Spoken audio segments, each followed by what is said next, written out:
Hello everyone, welcome to my channel Vardaan classes. जैसे कि इस चैनल का नाम है वरदान, तो ये क्लासेस आपके लिए वरदान साबित होने वाली हैं। यहाँ पे मैं आपको क्लास 11 से लेके ग्रेजुएशन तक का अकाउंट कराऊंगी। सबसे पहले मैंने यहाँ पे क्लास 12 ली है और इसमें टॉपिक मैंने लिया है change in profit sharing ratio. सबसे पहले अगर मैं टॉपिक की बात करूँ तो इसमें कौन कौन से टॉपिक हैं: reconstitution, sacrificing ratio, goodwill, valuation of goodwill, accounting treatment of goodwill, और इसमें रिवैल्यूएशन भी है, उसकी हम बात बाद में करेंगे। सबसे पहले मैं यहाँ पे जो आपको कराऊंगी रिकन्स्टिट्यूशन कराऊंगी, सेक्रीफाइसिंग कराऊंगी और गुडविल का थोड़ा सा इंट्रोडक्शन दूंगी। तो बात करते हैं रिकन्स्टिट्यूशन की। रिकन्स्टिट्यूशन क्या होता है? किसी चीज़ में बदलाव आना रिकन्स्टिट्यूशन कहलाता है। इसमें हमारी जो फर्म होती है कंटिन्यू वर्क करती रहती है, लेकिन कुछ रूल्स रेगुलेशन क्या होते हैं इसमें चेंज हो जाते हैं, जिसको हम क्या कहते हैं, रिकन्स्टिट्यूशन कहते हैं। रिकन्स्टिट्यूशन ऐसे कौन कौन से सर्कमस्टेंस होते हैं जब एक फर्म का रिकन्स्टिट्यूशन हो जाता है? तो आपके पास इसमें आते हैं सारे के सारे चैप्टर के नेम हैं। Change in profit sharing ratio, ये चैप्टर का नाम है। नेक्स्ट आपके पास आता है admission of a partner, then आपके पास आता है retirement of a partner, death of a partner, और एक आपके पास आता है एमलगमेशन। ये सारे के सारे आपके चैप्टर्स के नेम हैं। तब फर्म का क्या होता है, रिकन्स्टिट्यूशन हो जाता है। नेक्स्ट आपके पास आता है सेक्रीफाइसिंग रेशियो। कैसे निकाला जाता है? ओल्ड रेशियो माइनस में न्यू रेशियो करके। सेक्रीफाइस होता क्या है आपके पास? जब कोई पार्टनर अपनी इच्छा से अपने प्रॉफिट का शेयर जब किसी दूसरे पार्टनर को दे देता है तो उसको हम क्या कहते हैं, सेक्रीफाइस कहते हैं।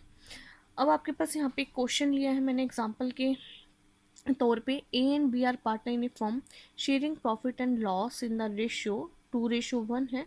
With effect from 1 April 2016 they agree to share profit and loss equally. सबसे पहले ए और बी क्या है, दो पार्टनर्स हैं जिनका प्रॉफिट शेयरिंग रेशियो कितना था, 2:1 था। 1 अप्रैल 2016 को वो एग्री हो गए कि फ्यूचर में हम प्रॉफिट को कैसे बांटेंगे, इक्वल बांटेंगे। तो ये आपके पास क्या होगा, 2:1 ओल्ड रेशो है। और आपके पास 1 रेशो जो 1 है जो फ्यूचर में इक्वल बांटने वाला है, ये आपके पास कौन सी रेशो है, न्यू रेशो है। यहाँ पे हम सेक्रीफाइस निकाल रहे हैं। सबसे पहले हमने ए का शेयर लिया। यहाँ पे जो ए है इसका शेयर कितना है आपके पास, 2 है। टोटल कितने में से, 3 में से। यहाँ पे ए का न्यू शेयर कितना है, 1 है। टोटल कितने में से, 2 में से। तो यहाँ पे हमने क्या किया, 2/3 माइनस में 1/2। यहाँ पे एलसीएम लिया तो आपके पास कितना आ गया, 1/6 आ गया। यहाँ पे बी का ओल्ड शेयर कितना है, 1। टोटल कितने में से, 3 में से। बी का न्यू शेयर कितना है, 1। टोटल कितने में से आपके पास, 2 में से। यहाँ पे एलसीएम लिया तो आपके पास कितना आ गया, माइनस के 1/6। तो जो माइनस होता है वो क्या करता है, गेन, और जो प्लस में आता है वो क्या करता है, आपके पास सेक्रीफाइस करता है। नेक्स्ट अगर मैं यहाँ पे बात करूँ, question, old ratio of A B C कितना है, 3:1 है। New ratio of A B C कितना है आपके पास, 2:1 है। क्या फाइंड करना है, फिर से हमने सेक्रीफाइसिंग रेशियो फाइंड करनी है। तो यहाँ पे ए का शेयर कितना है यहाँ पे आपके पास, 3। टोटल कितने में से है, 3 और 2 5 और 1 6 में से, 3/6 लिखा है यहाँ पे। नेक्स्ट यहाँ पे ए का न्यू शेयर कितना है, 2। टोटल कितने में से, 2 और 2 4 और 1 कितना हो गया, 5। तो यहाँ पे कितना लिखा, 2/5। एलसीएम आप सभी को निकालने अच्छे से आता ही होगा। तो यहाँ पे कितना आ गया, 3/30 आ गया। नेक्स्ट बी का निकालेंगे। बी का ओल्ड शेयर कितना है, 2। टोटल कितने में से, 6 में से। बी का न्यू शेयर कितना है, 2। टोटल कितने में से, 5 में से। एलसीएम लिया, फिर आपके पास कितना आ गया यहाँ पे, माइनस का 2/30 आ गया।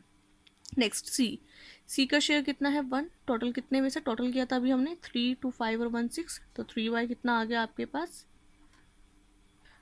सॉरी, सी का यहाँ पे शेयर कितना है, 1। टोटल कितने में से, 6 में से। सी का न्यू शेयर कितना है, 1। टोटल कितने में से, 5 में से। तो यहाँ पे एलसीएम लिया तो आपके पास कितना आ गया, माइनस का 1/30।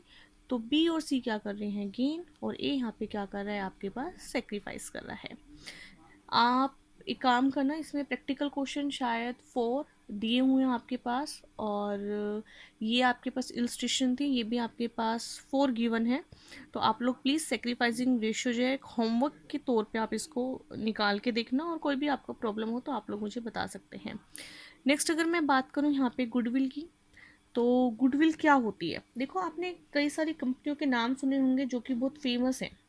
फॉर एग्जाम्पल के तौर पर मैंने यहाँ पे एप्पल लिखा है, टाटा है, एलजी है, सैमसंग है, टाइड है आपके पास, सर्फ एक्सेल है आपके पास, ये सब एक गुड रेपुटेशन वाली कंपनी है। इन्होंने अपना नाम कमाया है। कैसे नाम कमाया है? इन्होंने अच्छी क्वालिटी के प्रोडक्ट्स दिए, इन्होंने कस्टमर को सेटिस्फाइड किया, इसलिए इनका नाम क्या है आज सबकी ज़ुबान पर है। तो यहाँ पे अगर मैं बात करूँ तो यहाँ पे लिखा हुआ है मैंने, such factor helps to create a good name and good reputation of the company. Such factor का मतलब क्या है? सच फैक्टर मीन्स जैसे कि गुड क्वालिटी के प्रोडक्ट्स अपने कस्टमर को देना और उनको अच्छे प्राइस पर, उचित दाम पर उनको देना, फेयर प्राइस पर देना, उनको यूनिक चीज़ उनको देना। तो ये क्या है, कुछ ऐसे फैक्टर होते हैं जो हेल्प करते हैं good name, good reputation company के लिए, जो कि कस्टमर के माइंड में या सप्लायर में या बैंकर्स के माइंड में क्या करते हैं, ये उनको सेटिस्फाइड करते हैं उनको ये। And when we try to value this good name and reputation of the business in terms of money, जब हम इसी को क्या करना चाहते हैं, गुड नेम को, रेपुटेशन को वैल्यू करना चाहते हैं, कौन सी फॉर्म में? मनी की फॉर्म में, तो वो क्या कहलाती है? हमारी गुडविल कहलाती है। नेक्स्ट आपके पास आता है नीड। गुडविल की नीड क्यों है हमें भाई? सबसे पहले गुडविल की नीड इसलिए होती है ट्रू और फेयर वैल्यू को शो करने के लिए। नेक्स्ट एसेट्स की वर्थ वैल्यू को शो करने के लिए। एक इंटरनल चेंजेस जैसे होते हैं हमारे पास, उसके लिए हमें गुडविल के वैल्यू को क्या करना पड़ता है? निकालना पड़ता है। नेक्स्ट आपके पास आता है क्लासिफिकेशन ऑफ गुडविल। अच्छा, एक चीज़ मैं आपको बताना भूल गई, गुडविल जो होती है इसको कोई फिजिकल एग्जिस्टेंस नहीं होता है सबसे पहले। दूसरी, वो हमारी क्या होती है? फिक्स्ड एसेट्स में आती है। और वो जो होती है हमारे पास इंटेंजिबल होती है, मतलब हम उसको देख नहीं सकते हैं, सिर्फ हम उसको फील कर सकते हैं। ठीक है, हम उसको टच नहीं कर सकते हैं, फील कर सकते हैं। नेक्स्ट जो गुडविल है उसको क्लासीफाई किया गया है परचेज गुडविल में, सेल्फ गुडविल में। देखो, परचेज नाम से ही पता लग रहा है, परचेज का मतलब क्या होता है? जब हमने कोई कंपनी को परचेज किया है तो उसमें गुडविल की वैल्यू ऑलरेडी उसके अंदर क्या होती है? आपके पास एडजस्टेड होती है। इसको हम एग्जिस्टिंग गुडविल भी बोलते हैं, इसको हम अपीयर गुडविल भी बोलते हैं। ये आपके पास क्वेश्चन के अंदर ऑलरेडी कई बार गिवन होती है, तो इसको हमने क्या करना होता है? रिटर्न ऑफ करना होता है। कहाँ पर गिवन होती है? ये बैलेंस शीट में गिवन होती है, एसेट साइड्स में आपको ये लिखी हुई मिलेगी, या आपको एडिशनल इन्फॉर्मेशन में भी कई बार एग्जिस्टिंग गुडविल के नाम से या पीयर गुडविल के नाम से आपको वहाँ पे ये मिल जाएगी। इसकी जनरल एंट्री क्या होती है आपके पास? All partners capital account debit to goodwill account, और इसको हम ऑल रेशियो में डिस्ट्रीब्यूट करते हैं।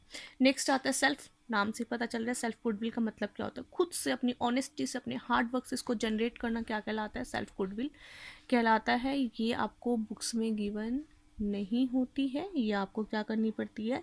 फाइंड करनी पड़ती है। जैसे कि अब आपको मैं नेक्स्ट लेक्चर में सिखाऊंगी कि गुडविल को कैसे निकाला जाता है। Thank you so much. Bye bye.